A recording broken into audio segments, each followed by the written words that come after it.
नदिया न छाइले सेवार हो बाबा। अरे बाबा कैसे करी है साजन लोग पार, बरात कैसे ले आई है ना। अरे बाबा कैसे करी है साजन लोग पार, बरात कैसे ले आई है ना। नदिया न साफा करबो सेवार हो बेटी। अरे बेटी नदी बीचे डाली देबो नाव, सजन दल लेके आई है हो। अरे बेटी नदिया न डाली देबो नाव, सजन दल ले आई है हो। जागे बैठाई बाबा देले कन्या दानवा।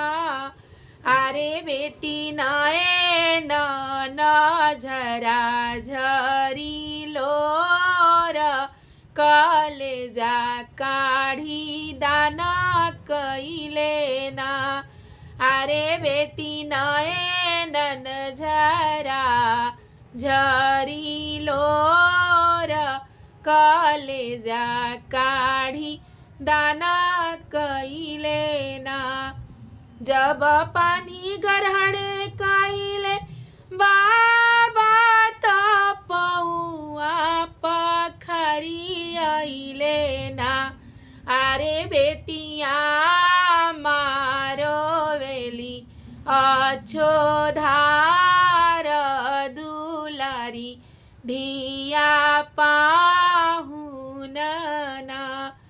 अरे बेटिया मारो वेली अच्छो धार, दुलारी बेटी पाहुन ना। रोई रोई बेटी समझावेली अम्मा के चुप करावेली ना। अरे अम्मा पापा से बर खोजवालू त हमें दूरा कई दिहलू ना।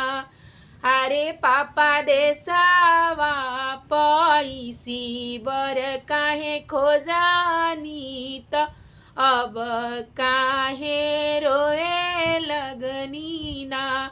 अरे पापा गैया भैसिया दान ना कैनी, दुलारी धियवा तेजी देहनी ना।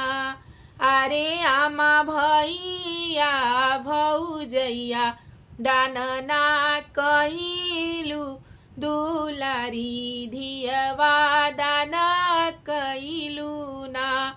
अरे आमा मंगिया में सिंदूरा लगवाई, दुलारी धियवा तेजी दिहलू ना। अरे आमा मंगिया न हमरो बहोराई, दुलारी धियवा तेजी दिहलू ना।